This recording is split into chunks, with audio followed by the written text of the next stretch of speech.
تو عمران خان نے P T I کے رہنماؤں کو نہ صرف کوسا بلکہ وہ ان پر برس پڑے۔ عمران خان نے پارٹی رہنماؤں کو سخت باتیں سنائی، گالیاں تک دی۔ عمران خان نے حسب معمول جیل میں کہا کہ میں جیل میں پڑا ہوں اور تمہیں ترمیم کی پڑی ہوئی ہے، جب تک میں باہر نہیں آتا تو اس وقت تک کوئی ترمیم، کسی ترمیم کی حمایت نہیں کی جائے گی۔ 33 منٹ سے زائد رہنے والی اس ملاقات میں عمران خان نے ترمیم کے متعلق کوئی بات نہیں کی۔ انہیں صرف یہ فکر تھی کہ ان کی رہائی کے لیے آپ کیوں نہیں احتجاج کر رہے، آپ نے شنگھائی تعاون کے اجلاس کے موقع پر کیوں احتجاج ملتوی کیا، اور میری رہائی کے لیے جو تحریک شروع ہوئی تھی اس میں آپ کیوں نہیں لوگوں کو نکالنے میں کامیاب ہو رہے۔ عمران خان اور پی ٹی آئی کا صرف مسئلہ عمران خان ہے کہ وہ جیل سے کب کس صورت میں باہر آئے۔ ہاں، آج ہم بات کریں گے کہ مولانا کے مطالبات کیا تھے۔ اس وقت سب سے بڑی بات یہ کی جا رہی ہے کہ مولانا کے مطالبات کیا تھے۔ تو سب سے بڑا مطالبہ مولانا کا یہ تھا کہ 2028 تک سود فری ریاست بنانے کے لیے آرٹیکل 38 میں ترمیم کی جائے، اور یہ ترمیم جو ہے سینٹ اجلاس میں سینیٹر کامران مرتضیٰ نے پیش کی، جو متفقہ طور پر 65 کے 65 اراکین نے منظور کر لی۔ اسی طرح یہ بھی کہا گیا تھا کہ جے یو آئی کی تجویز کے مطابق ہر قسم کے سود سے پاک اسلامی مالیاتی نظام متعارف کروایا جائے۔ وفاقی وزیر قانون نے پہلے یہ کہہ دیا تھا کہ جے یو آئی کی 5 تجاویز ہیں، جس میں سود سے متعلق تجویز کو آئینی ترمیم میں شامل کرنا۔ سپریم کورٹ نے بھی سود کے خاتمے سے متعلق پہلے ہی فیصلہ دے چکی ہے، تو اب یہ ترمیم منظور کر لی کہ 1 جنوری 2028 سے سودی نظام کا خاتمہ کر دیا جائے گا۔ اس کے ساتھ ساتھ ایک تجویز یہ بھی تھی جے یو آئی کی جو شامل کر لی گئی تھی ترمیم میں، کہ وفاقی شرعی عدالت کے ججوں کی تقرری کے بارے میں ایک شامل کی گئی۔ اسی طرح اسلامی نظریاتی کونسل کی سفارشات پر عمل درآمد کا دورانیہ 2 سال سے کم کر کے 1 سال کی یہ ترمیم تھی، یہ بھی منظور کر لی گئی۔ اور اسلامی نظریاتی کونسل کو کوئی بھی بل بھیجنے کے لیے اس سے پہلے سینٹ یا قومی اسمبلی سے 40% ارکان کی حمایت لازمی ہوتی تھی، اب وہ کم کر کے 25% کر دی گئی، یہ بھی منظور کر لی گئی۔ اور وزیر قانون اس کے علاوہ سینیٹر کامران مرتضیٰ نے 3 سے 4 تجاویز پیش کی، اور باقی جو تجاویز تھی وہ وزیر قانون نے پیش کی۔ تو یوں جے یو آئی اپنا ایک ترامیم کے صورت میں اپنا ایک بڑا حصہ ان ترامیم میں شامل کرنے میں کامیاب ہوئی۔ اور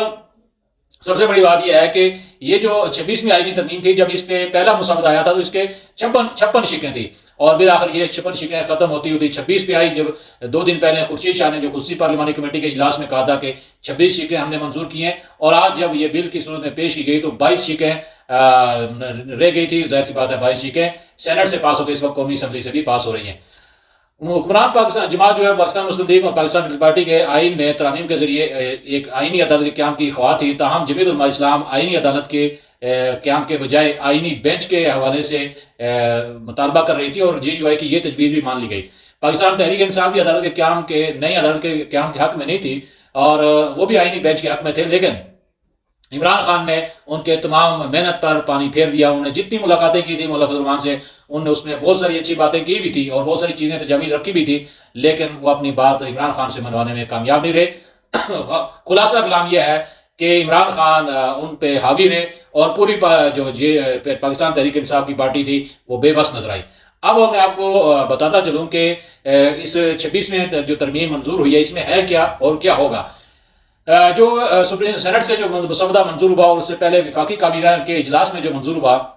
اس میں سپریم کورٹ سمیت اعلیٰ عدالتوں میں ججز کی تعیناتی کے حوالے سے تبدیلی کی گئی ہے آرٹیکل 175A میں، جس کے تحت سپریم کورٹ کے ججز کی تعیناتی کے لیے جوڈیشل کمیشن کی تشکیل نو کی جائے گی۔ چیف جسٹس جوڈیشل کمیشن کے سربراہ ہوں گے۔ سپریم کورٹ کے 4 سینئر ترین ججز جوڈیشل کمیشن کے ارکان ہوں گے۔ جوڈیشل کمیشن میں وفاقی وزیر قانون، attorney general, Pakistan bar council کا ایک نمائندہ شامل ہوگا۔ اس کے علاوہ قومی اسمبلی اور سینٹ سے 2 ارکان جوڈیشل کمیشن کے رکن ہوں گے۔ جوڈیشل کمیشن میں قومی اسمبلی اور سینٹ کے میں سے حکومت اور اپوزیشن کا ایک نمائندہ ہوگا۔ ایک سینٹ اور ایک رکن قومی اسمبلی کا نام وزیر اعظم، جبکہ ایک سینٹ اور ایک رکن قومی اسمبلی کا نام قومی اسمبلی میں قائد حزب اختلاف دیں گے۔ اس کے علاوہ مسودے کے جو منظور ہوا اس کے مطابق ججز تعیناتی کے کمیشن میں ایک خاتون یا غیر مسلم رکن بھی شامل ہوگا۔ یہ خاتون یا غیر مسلم سینٹ میں ٹیکنوکریٹ الیکشن لڑنے کا اہل ہونا چاہیے، اس کی یہ اہلیت رکھی گئی ہے، اور ایسی خاتون یا غیر مسلم بطور رکن تقرری چیئرمین سینٹ کریں گے۔ اس ترمیم میں یہ بھی ہے کہ ججز کی تقرری سے متعلق پارلیمانی کمیٹی 12 ارکان پر مشتمل ہوگی، جن میں سے 8 کا تعلق قومی اسمبلی اور 4 کا تعلق سینٹ سے ہوگا۔ تو اس ترمیم میں یہ بھی کہا گیا ہے کہ سپریم کورٹ میں سینئر جج کو بطور چیف جسٹس تعینات کرنے کے بجائے، یہ سب سے اہم جو تبدیلی ہے جو کی گئی ہے اور ترمیم کی گئی ہے، کہ سپریم کورٹ میں سینئر جج کو بطور چیف جسٹس تعینات کرنے کے بجائے 3 نام پارلیمانی کمیٹی کو بھیجے جائیں گے، اور 12 رکنی کمیٹی ان ناموں میں سے ایک نام کو چوز کر کے اس میں سے چیف جسٹس کو نام فائنل کرے گی اور اس کو تعینات کرنے کی سفارش کرے گی، جس کے بعد وزیر اعظم اس ضمن میں صدر کو نوٹیفکیشن جاری کرنے کی سفارش کریں گے۔ کسی جج کے انکار کی صورت میں اگلے سینئر ترین جج کا نام زیر غور لایا جائے گا اور چیف جسٹس آف پاکستان کی مدت 3 سال کے لیے ہوگی۔ اب یہ جو تجویز اور یہ جو ترمیم منظور ہوئی ہے، اس کی منظوری سے ہمیں تو یہ لگ رہا ہے کہ جسٹس منصور علی شاہ اور جسٹس منیب اختر دونوں فارغ ہونے جا رہے ہیں، اور چونکہ 3 ججوں کا جو پینل جائے گا اس میں تیسرے نمبر پر جسٹس یحییٰ آفریدی ہوں گے، اور ان تینوں میں سے پارلیمانی کمیٹی جو بنے گی میرے خیال میں 22 یا 23 تاریخ کو وہ سفارش کر دے گی جسٹس یحییٰ آفریدی کے نام پر، اور اگر جسٹس یحییٰ آفریدی نے اس پہ انکار کر دیا پھر جسٹس امین الدین پاکستان سپریم کورٹ کے چیف جسٹس بن سکتے ہیں۔ جسٹس منصور علی شاہ اور جسٹس منیب اختر کا جو کردار تھا، اور انہوں نے جس طرح آئین کو وائلیشن کرتے ہوئے ایسے فیصلے دیے جو اس انصاف کے پیمانے پر کسی طرح بھی نہیں اترتے تھے، انہیں اس کی سزا مل گئی ہے۔ اس کے ساتھ ساتھ چیف جسٹس کی عمر کی بالائی حد 65 سال مقرر کی گئی ہے۔ چیف جسٹس کے عہدے کی مدت 3 سال کے لیے ہوگی، اور اگر کوئی چیف جسٹس سے لیے اپنی ریٹائرمنٹ کی عمر یعنی 65 سال تک نہیں پہنچتا تو پھر بھی اسے بطور چیف جسٹس 3 سال کی مدت پوری ہونے کے بعد ریٹائر سمجھا جائے گا، صرف 3 سال کے لیے۔ جس طرح آرمی چیف کی تقرری 3 سال کے لیے ہوتی ہے، اسی طرح چیف جسٹس کی تقرری 3 سال کے لیے ہوگی۔ اس میں یہ بھی کہا گیا ہے کہ اگر ہائی کورٹ کے کسی جج کی کارکردگی بہتر نہیں تو سپریم جوڈیشل کونسل میں اس جج کو اپنی کارکردگی بہتر بنانے کے لیے وقت دے گی، اور اگر مقررہ مدت سے مذکورہ جج اپنی کارکردگی کی بہتری نہیں لا سکتا تو پھر یہ معاملہ سپریم جوڈیشل کونسل کو بھیجا جائے گا اور وہ دیکھے گی۔ یہ بھی ہے کہ جوڈیشل کونسل میں ججز کی کارکردگی کو جانچنے کے لیے ایک الگ سے قواعد و ضوابط تشکیل دیے جائیں گے۔ اس ترمیم میں سپریم کورٹ کے از خود نوٹس لینے کے اختیار کو محدود نہیں بلکہ ختم کر دیا گیا ہے، اور اس کے متعلق جو قانون 184 کی سب کلاز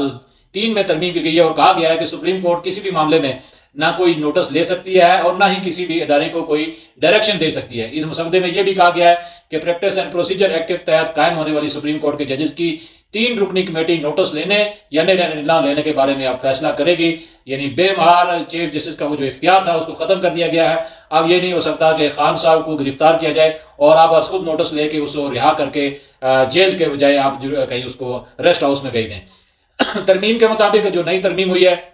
آرٹیکل 184 کے تحت از خود نوٹس کا اختیار آئینی بینچز کے پاس ہوگا۔ آئین کے جو آرٹیکل 185 کے تحت آئین کی تشریح سے متعلق کیسز آئینی بینچز کے دائرہ اختیار میں آئیں گے۔ اس مجوزہ ترمیم میں یہ بھی کہا گیا ہے کہ اگر سپریم کورٹ سمجھے کہ کسی ہائی کورٹ میں زیر سماعت مقدمے میں انصاف کے تقاضے پورے نہیں ہو رہے تو وہ یہ مقدمہ کسی دوسری ہائی کورٹ میں بھی منتقل کر سکتے ہیں۔ اسی طرح آئین کے آرٹیکل 199 کی کلاس 1 میں ترمیم کی گئی ہے، اور اب اسے شق نمبر 1 کہا گیا ہے جو ہائی کورٹ کے از خود نوٹس کے اختیار سے متعلق ہے۔ اس ترمیم میں کہا گیا ہے کہ ہائی کورٹ کسی بھی معاملے میں نہ کوئی از خود نوٹس لے سکتی ہے نہ کسی ادارے کو کوئی ہدایت دے سکتی ہے۔ اسی طرح آئین کے آرٹیکل 203 میں ڈی میں ترمیم کی گئی ہے جس کے تحت کسی بھی اپیل کو متعلقہ عدالت 12 ماہ کے اندر نمٹانے کی پابند ہے۔ سپیڈی ٹرائل کا جو ایک مطالبہ تھا عوام کا وہ بھی پورا کیا گیا ہے۔ 26ویں ترمیم سے متعلق پارلیمان کی خصوصی کمیٹی کے متفقہ مسودے میں آئین کے آرٹیکل 191 ایک اضافے کی تجویز تھی۔ یہ آئین کے آرٹیکل آئینی بینچوں کے تشکیل سے متعلق ہے، جس میں کہا گیا ہے کہ آئینی بینچوں کی تعداد اور ان کی مدت کا فیصلہ سپریم جوڈیشل کونسل کرے گی۔ جوڈیشل کمیشن ان آئینی بینچوں میں تمام صوبوں سے تعلق رکھنے والے ججز کی برابر نمائندگی کو یقینی بنائے گا۔ ترمیم میں یہ بھی کہا گیا ہے کہ اس آئینی بینچ کے پاس موجود اختیارات کسی دوسرے بینچ کو تفویض نہیں کیے جائیں سکتے۔ سپریم کورٹ اس آئینی بینچ کے تمام صوبوں کی یکساں نمائندگی ہوگی اور یہ بینچ آئین سے متعلق کسی بھی معاملے کی سماعت کر سکے گا۔ اس ترمیم میں یہ بھی کہا گیا ہے کہ ججز کی تعیناتی سے متعلق جوڈیشل کمیشن میں ہونے والی کارروائی ان کیمرہ ہوگی تاکہ اس کا ریکارڈ رکھا جائے گا۔ کہ یہ بھی کہا گیا ہے کہ سمندر پار پاکستانیوں کو الیکشن لڑنے کی اجازت دی جائے گی، اور اس ترمیم میں سپریم کورٹ اور صوبائی سطح پر آئینی بینچوں کا میکنزم بھی بنایا گیا ہے، اور کہا گیا ہے صوبوں میں آئینی بینچوں پر عمل درآمد کے لیے متعلقہ صوبائی اسمبلیاں سادہ اکثریت سے اس کی منظوری دی جائے گی۔ اور تجویز یہ پی پی کی جانب سے تجویز پیش کی گئی تھی، اور اس کے ساتھ ساتھ یہ بھی اس نئی ترمیم میں آیا ہے کہ اگر اس صوبے کی ہائی کورٹ کی آئینی بینچ تشکیل دینا چاہے تو وہ کر سکے گی۔ آئینی بینچوں کی تشکیل کا اختیار چیف جسٹس آف پاکستان کے سربراہی میں موجود جوڈیشل کمیشن کے بنایا گیا ہے، اس کے پاس ہوگا۔ وفاق اور صوبائی سطح پر آئین اجازت دیتا ہے کہ 5 ٹیکنیکل ایڈوائزر رکھ سکتے ہیں۔ اب صوبائی ایڈوائزر بھی صوبائی اسمبلی میں پیش ہوں گے۔ تو یوں ناظرین، یہ جو 26ویں ترمیم کا اونٹ تھا وہ ایک کروٹ بیٹھ گیا ہے۔ حکومت کے لیے یہ اس لیے درد سر تھا کہ حکومت کو 22 اکتوبر سے پہلے یہ قانون سازی کر کے نیا قانون بنانا تھا، چونکہ نئے چیف جسٹس کا تقرر 25 سے پہلے اس کا اعلان کرنا ہے۔ تو یوں آج قومی اسمبلی سے منظور ہونے کے بعد حکومت نے وہ قانون بنا لیا ہے جس کے لیے وہ تگ و دو کر رہے تھے، اور اس میں پی ٹی آئی اور عمران خان کو بری طرح شکست کا سامنا کرنا پڑا۔